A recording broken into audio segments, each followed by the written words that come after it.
Hey y'all, so I was honestly gonna do this video once I did my hair and makeup because I'm just in need of some self-care, but duty calls, and I had these ideas and I just felt like now was the perfect time to come on and share them while my thoughts were flowing. I wanted to talk about what happens when we're no longer angry, and this is going to sound a little poetic, at least initially, but I don't plan to rhyme. I plan to tell the truth, and that's what I've been doing.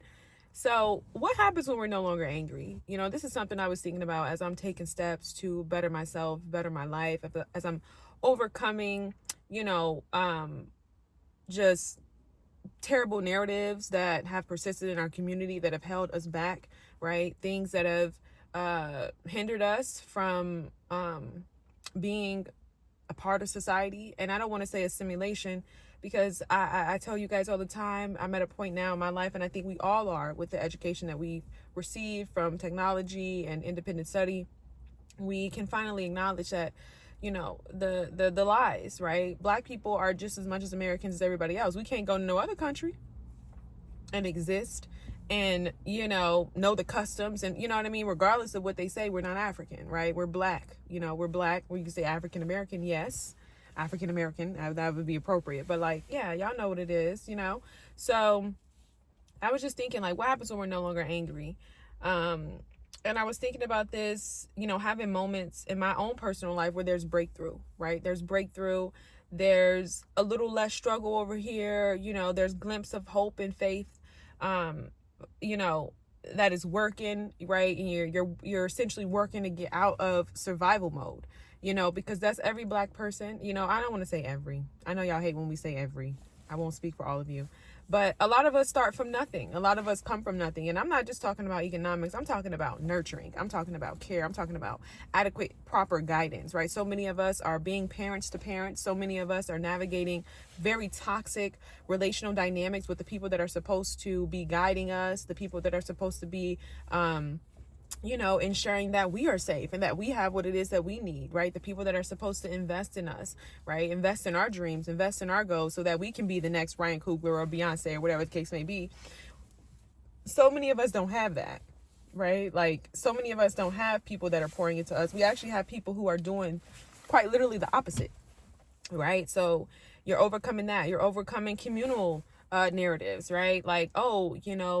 You being educated, you being this is white. And we're still doing that today. We're just kind of rephrasing it, right? We're saying, oh, you're code switching, as if professionalism has a face, yes, in a white supremacist society. And you know what I mean? Yeah, technically it does. But at the end of the day, it's we all know about conduct, right? And I feel like this is exactly why you have young kids today who are being so incredibly disrespectful to authoritative figures. And I'm not saying authoritative figures like police, addressing things like police brutality, like the pastor who was saying what he said. I think it was at the 1718 church or whatever, and everyone kind of came from him. I'm talking about, respectable leaders. I'm not talking about situations where you're being targeted. Okay, y'all know what that man meant, but y'all know how we do sometimes. Sometimes we just like to critique, and it's inappropriate.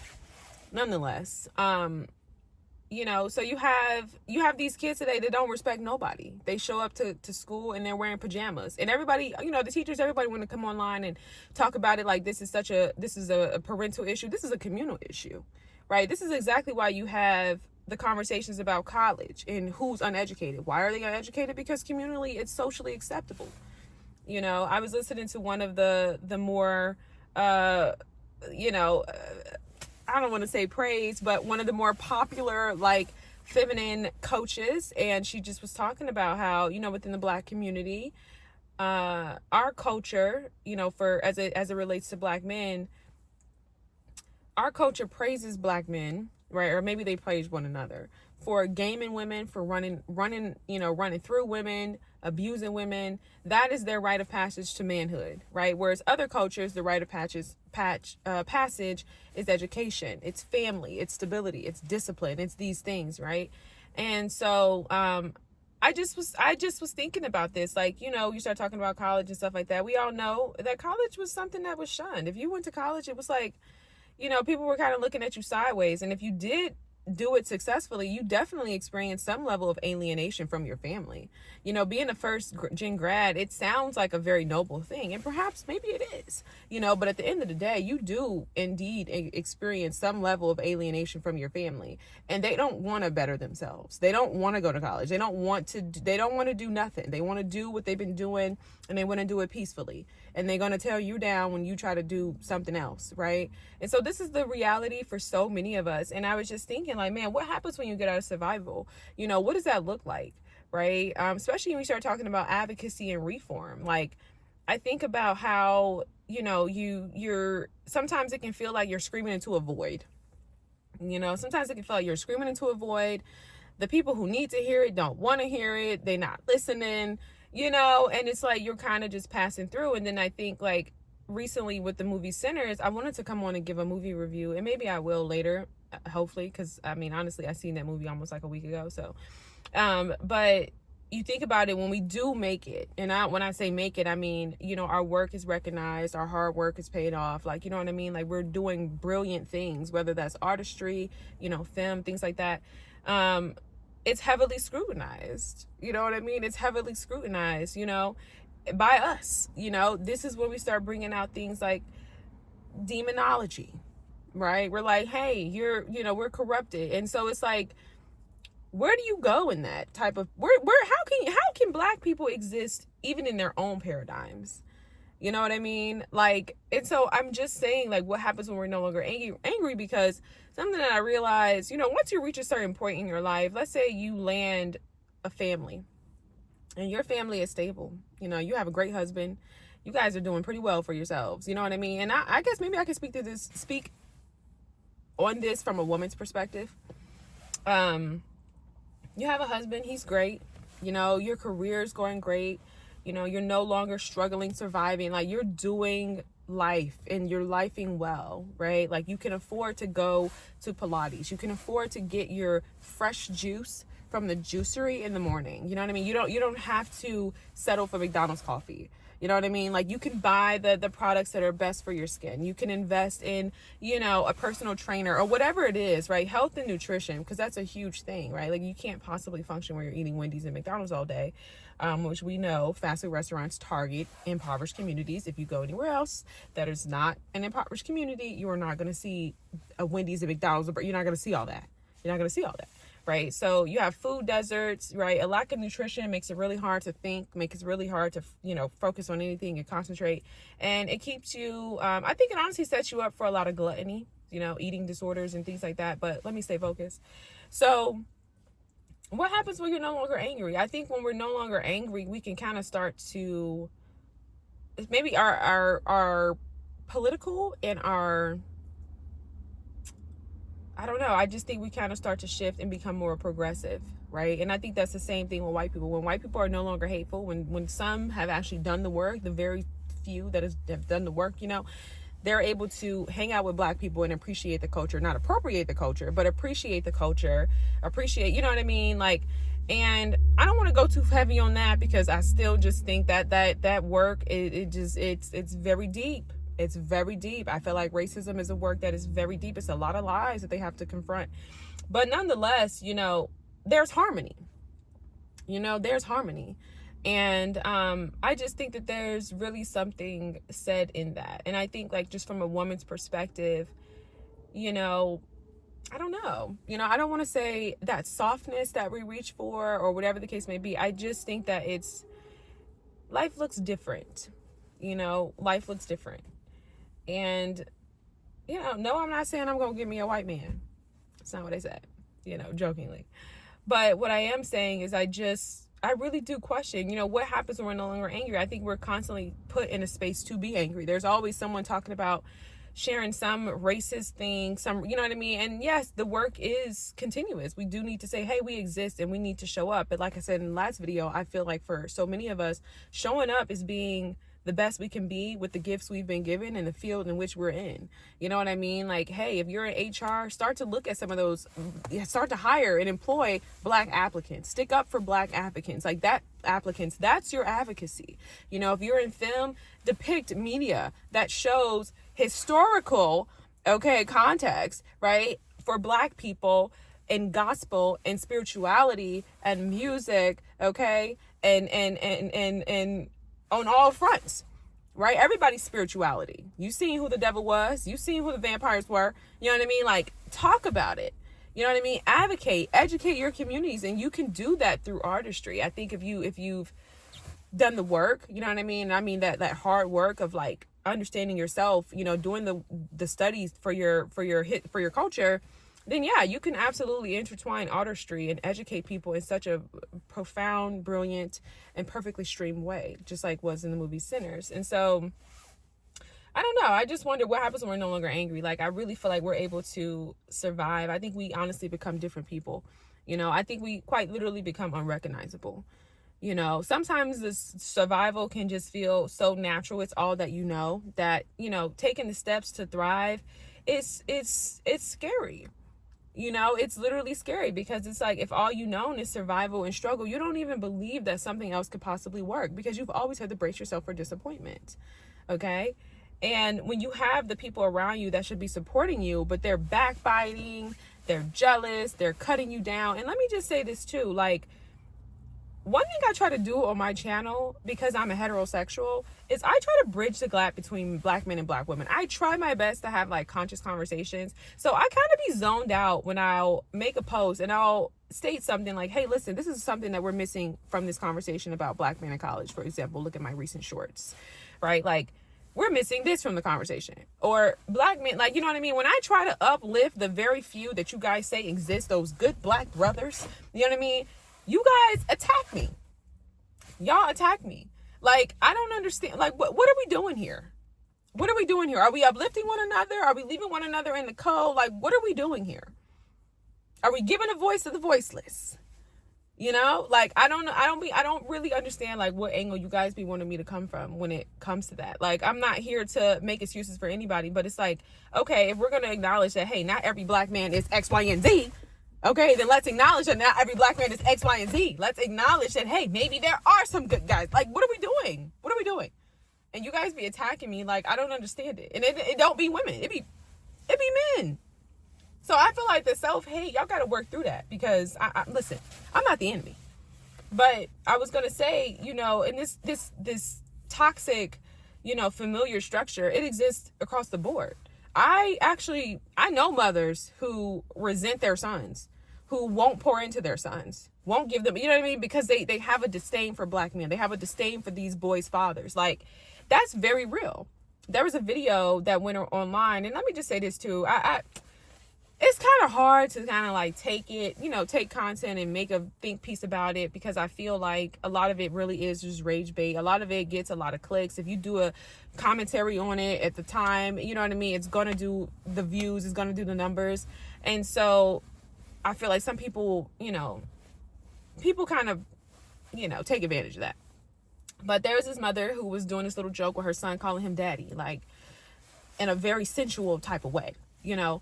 And I just think about how many black males grow up with this trauma. And let me also say this too. I want to go ahead and interject here, because something I thought about a long time ago was when you start thinking about this culture of like men dogging out women, right? And I'm not saying, listen, this is what I'm not saying. I'm not saying women are responsible for this. I'm not saying women have done anything per se to be responsible for this. But what I am saying is, I noticed with some social media influencers who have sons, right? They're very okay with being very nude and dressing very provocatively around their sons.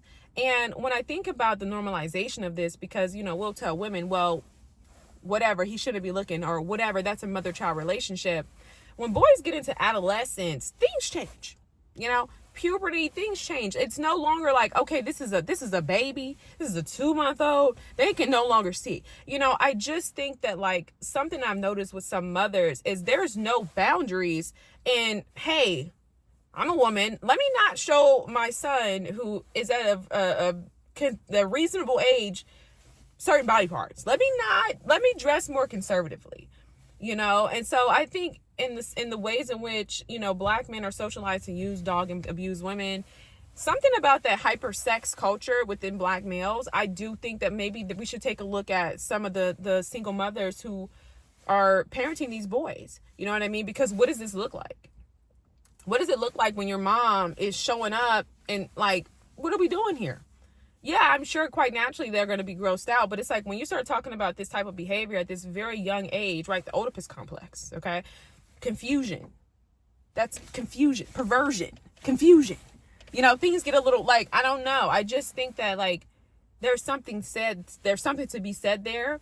And I think what I try to do, because regardless if people want to listen, I'm looking at the charts. There are black men. I think that there are a few more males on my channel than there is women, which is crazy. Like, I think it's really like 50-50, but it's like 52% men and then like, 48% women. But I just think that, I think it's important to give a voice to the voiceless. And when I say black males, I'm more so talking about conscious conversations, the emotional aspect of things, and I'm talking about it through the lens of young boys, right? I'm not really like grown men.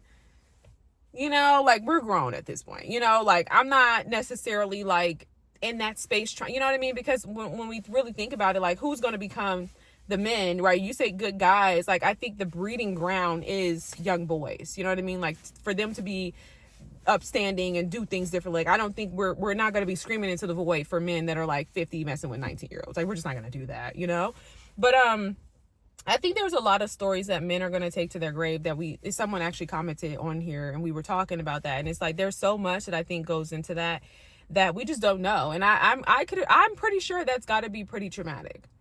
Like, I know that's got to be traumatic. And you got to think, you got these young mothers raising these boys, you know what I mean? Like, you don't know what you don't know. You maybe never had a father. You maybe never had those type of healthy interactions with men in a different way. So you just don't know what you don't know. And sometimes that's really surprising when you do know a little bit of something, you know what I mean? Like sometimes you really don't like acknowledge how much some people just don't know. And I feel like that is the thing with a lot of the young mothers. And so it's like, people are like, well, this is, you shouldn't, but it's like, no, it's like, if you know that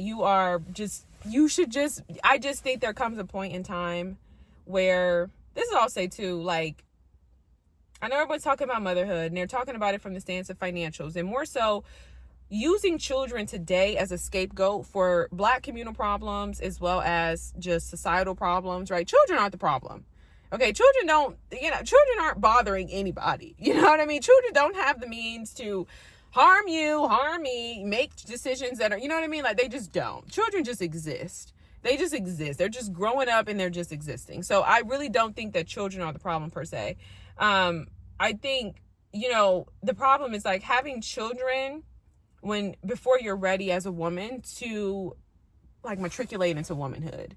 You know what I mean? Like when you become a mom, I personally think, these are my personal standards, I don't want to project onto anybody, but I think when you become a mom, you show up differently, okay?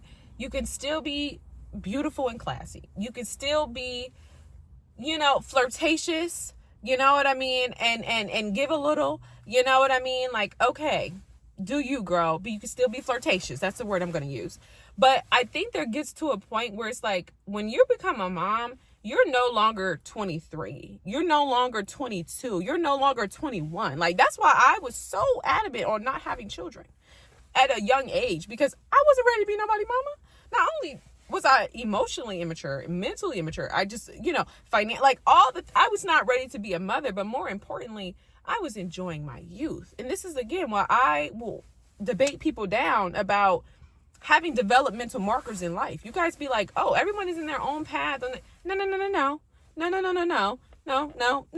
There's certain stages in life, certain behaviors, certain tiers. It's nothing more than when you're a baby and they're like, hey, is your baby smiling? Is your baby reflecting social cues? Like, as humans, there are developmental markers, right? That's why our bodies age. That's why everything changes. Everything changes with the age. So don't sit here and tell me that there are no developmental markers, because there are. And I believe that when you become a mother, okay, when you become a mama, when you somebody mama, you got to show up like a mama. You got to be the mama. You got to be the mama. Like, you can no longer be the 21, 22, 23-year-old girls. Like, you're no longer that. You had your season. I know you didn't have TikTok. You probably couldn't jump on the same economic opportunities like the influencer girlies, right? I know we didn't have TikTok back then. We were living it. We were doing it. We were living it, doing it, being it, existing. Okay, we didn't have TikTok. We couldn't capitalize on the youth and the beauty, unfortunately. You know what I mean? But we were still there. We still existed. Quite frankly, I would say we had more of a time. You know what I mean? It's all lived memory. But I feel like we're in this culture today where somebody got to see it. Somebody got to see it. If nobody saw it, it didn't happen. You know, and I get that, especially when it's your best fit coming from a fashion girly, okay? But at the same time, no, babe. There's developmental markers. Just like when you get to be 50 years old as a grown man. No. I remember I was that young girl that a lot of older guys used to try to get it. And I used to be so disgusted. I used to literally, in my mind, my grandmother told me about pedophiles. I thought they were pedophiles. Like, even though I was a grown woman, right, 20, 21, able-bodied, like, you know what I mean? Like, I don't know why I just said able-bodied. But even though I was a grown woman, it never gave that for me.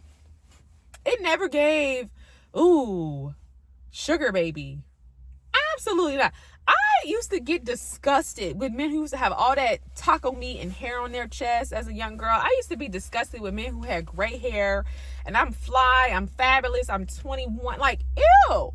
Even to this day, I'm looking at some people, I'm like, what you doing with that old head?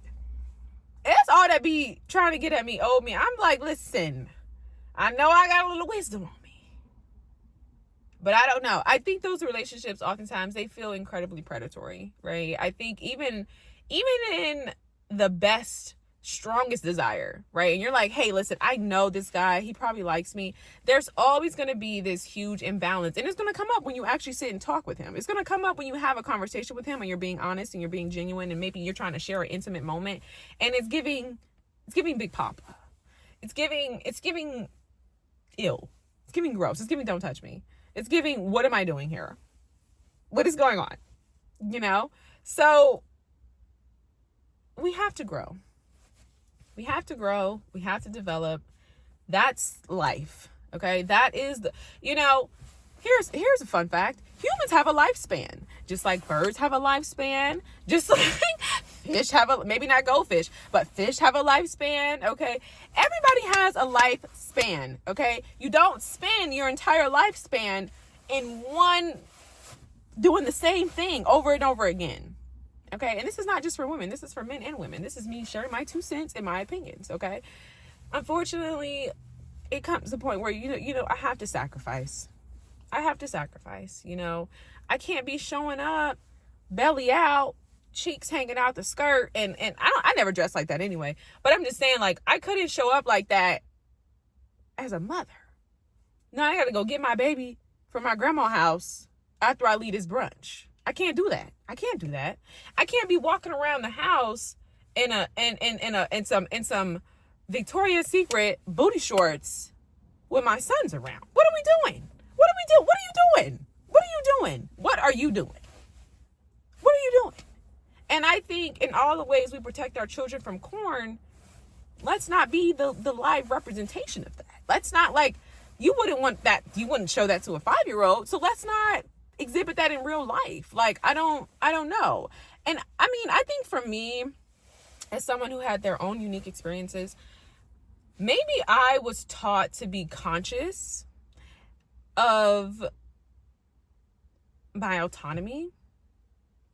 And I was taught to be conscious of how it was perceived and how I showed up. And I was very receptive to the feedback over certain garments.